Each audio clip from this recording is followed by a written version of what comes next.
everybody, and welcome back to the Cyclonic Thrift channel. We're going to be looking in the next few weeks at some cards from the new Fallout set, the Universes Beyond collab that Magic did with the Fallout game. And we've got some spicy new commanders coming up for you, and the first one is a house. That is Mr. House, President and CEO.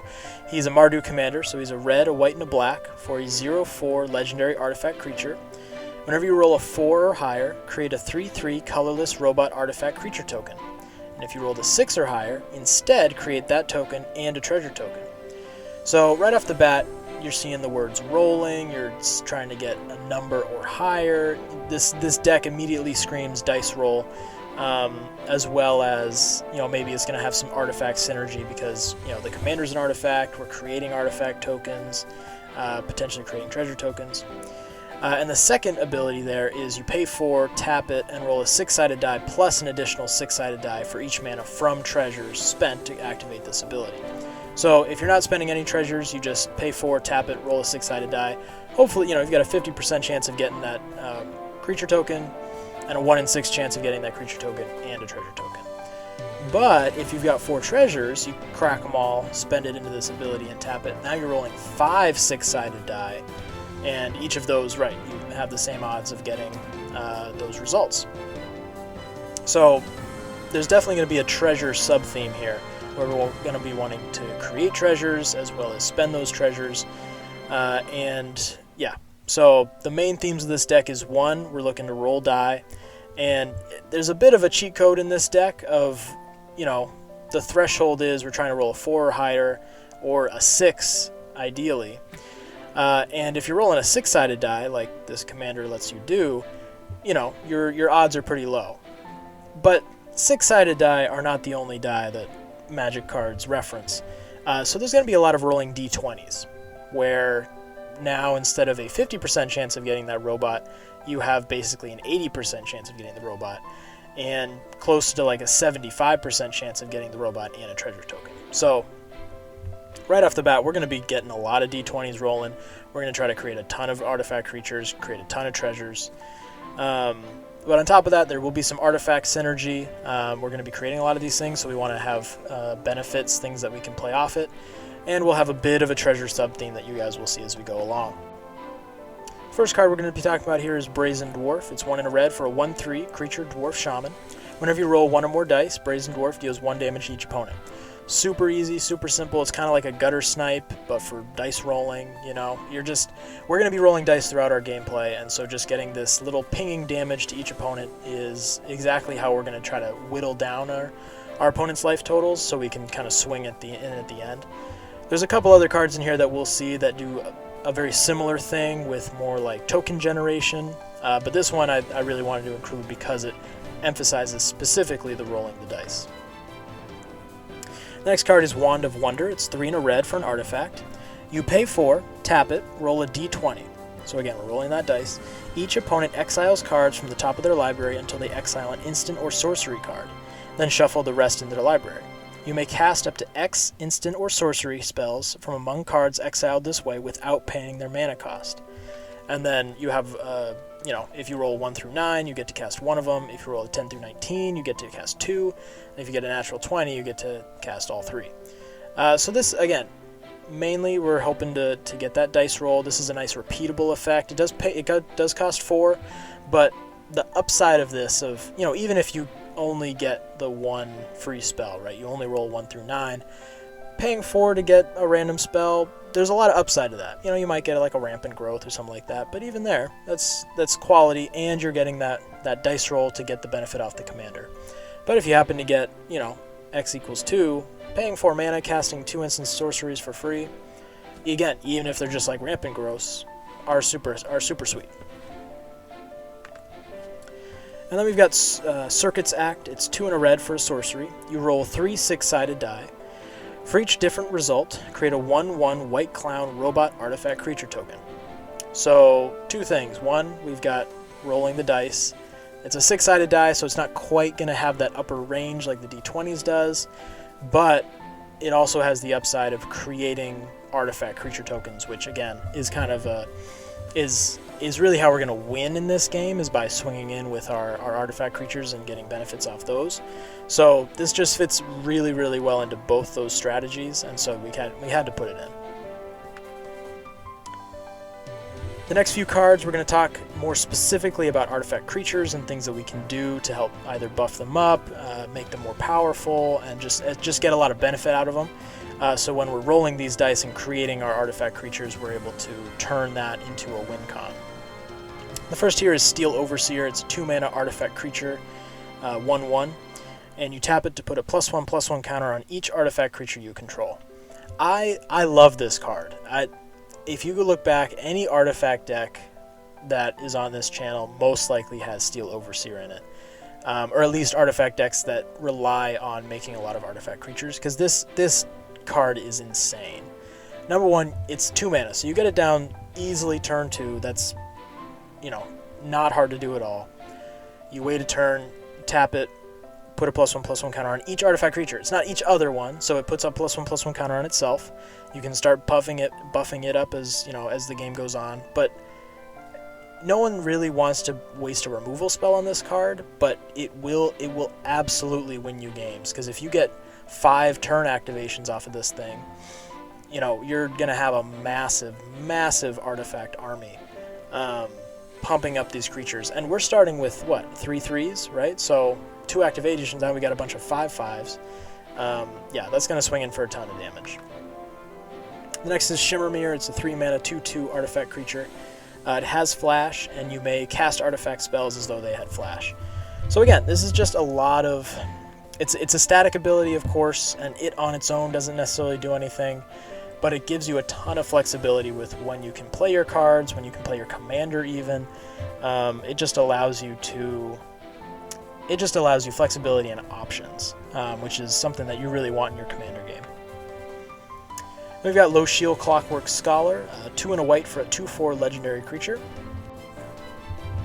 You prevent all combat damage that would be dealt to attacking artifact creatures you control.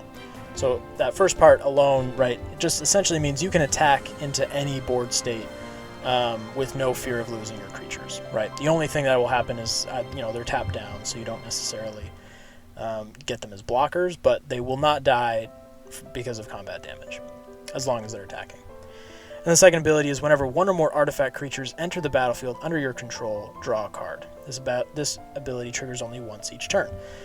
So that second ability, very limited, right, because of the once each turn. Fair enough, right? It's more of kind of incidental card draw, but you will be drawing an extra card every single turn because of this. And, if you've got Shimmermere out and can cast artifact spells on other people's turns, then you'll be drawing cards as the table is going, which is also really nice.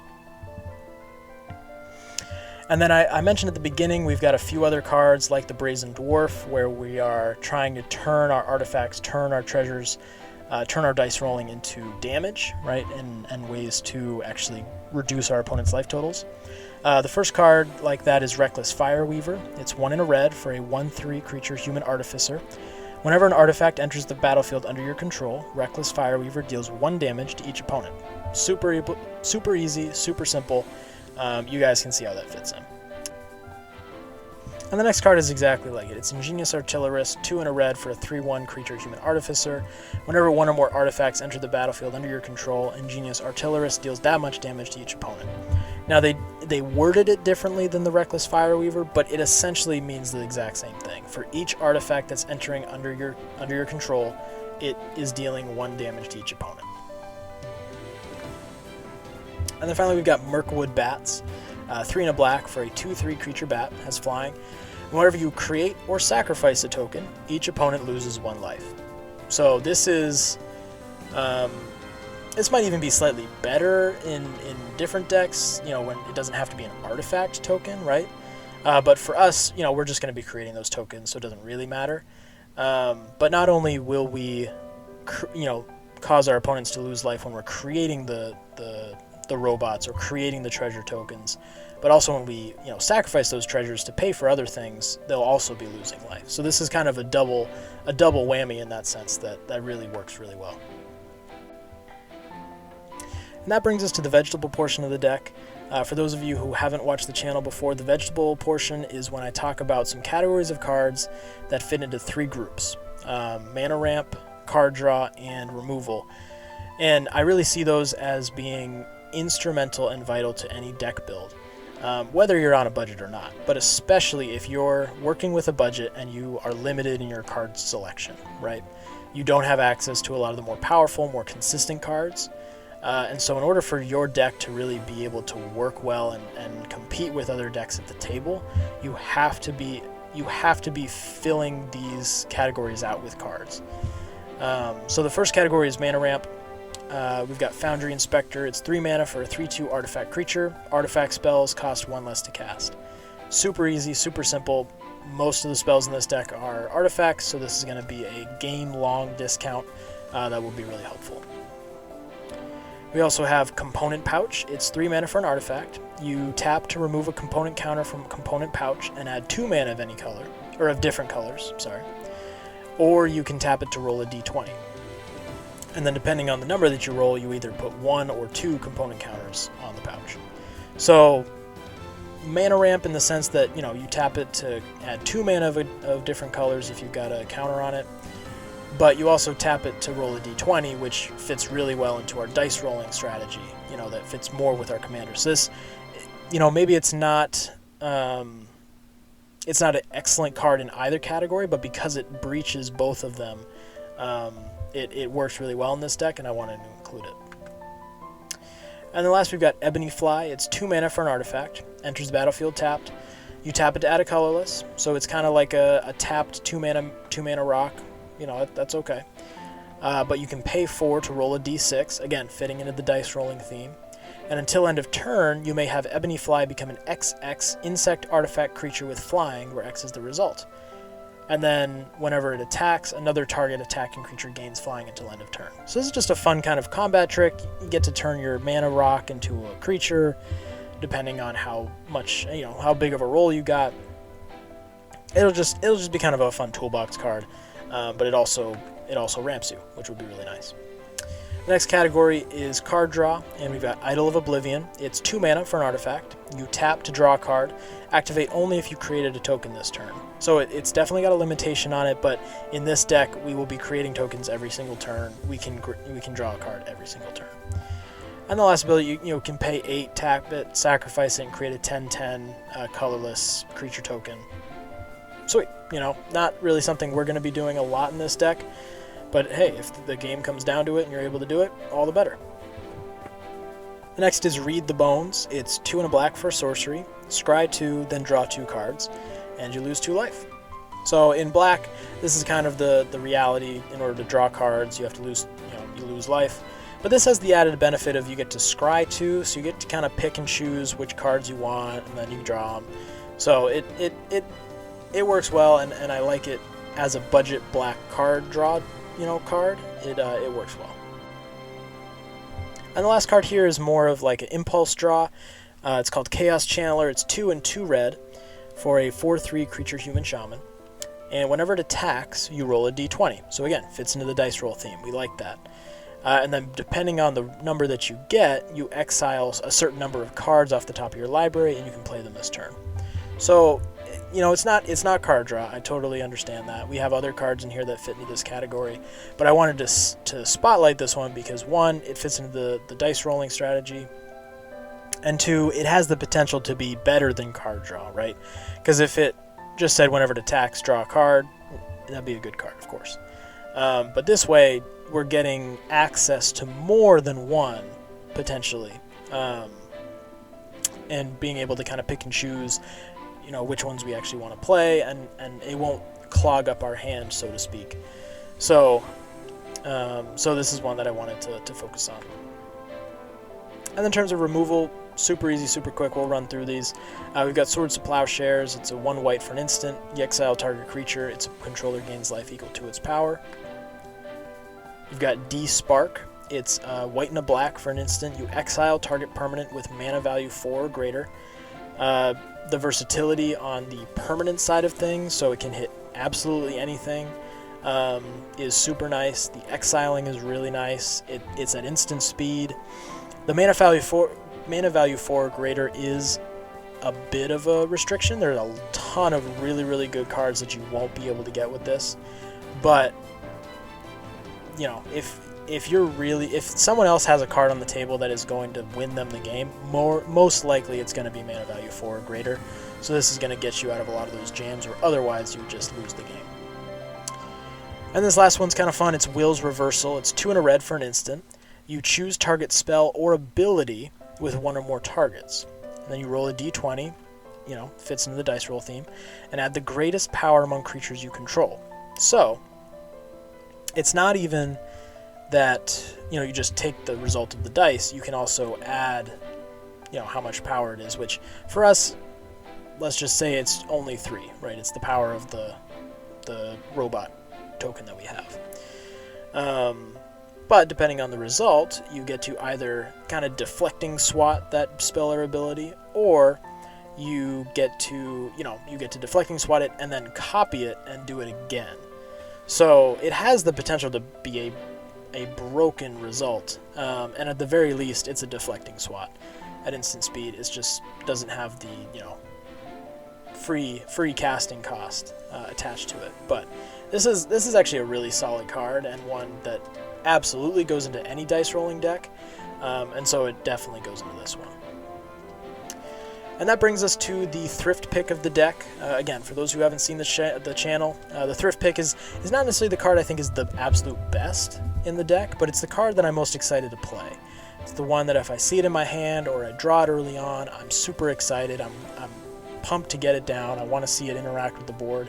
I think it's going to do a lot of really cool things. And that card for this deck is Jan Jansen, Chaos Crafter. So again, it's a Mardu card. It's a red, a white, and a black for a 3/3 legendary creature. It has haste, and it has 2 tap abilities. One, you can tap it and sacrifice an artifact creature to create 2 treasure tokens. Or you can tap it to sacrifice a non-creature artifact and create 2 1/1 colorless construct artifact creature tokens. So this really is all about either you want to trade creatures for treasures, or non-creature artifacts, which for us will be treasures, trade treasures for creatures. And you can kind of bounce back and forth, and it's going to be really fun. Especially with those pinging cards that I mentioned earlier, all those where, like, if an artifact creature enters, or, you know, if any artifact creature enters, or if you're creating or sacrificing a token, this has the ability to push out a lot of damage and a lot of value on this board, and so that's something that I'm very excited to see interact with everything going on, and I think is a perfect fit into this deck. And that brings us to the end. I hope you guys enjoyed. Again, this is the first of a few Fallout commanders we're going to be looking at. The next 2 are coming out in the next couple weeks, so definitely stay tuned for that. If you're not already, please subscribe to the channel, like the video, comment down below.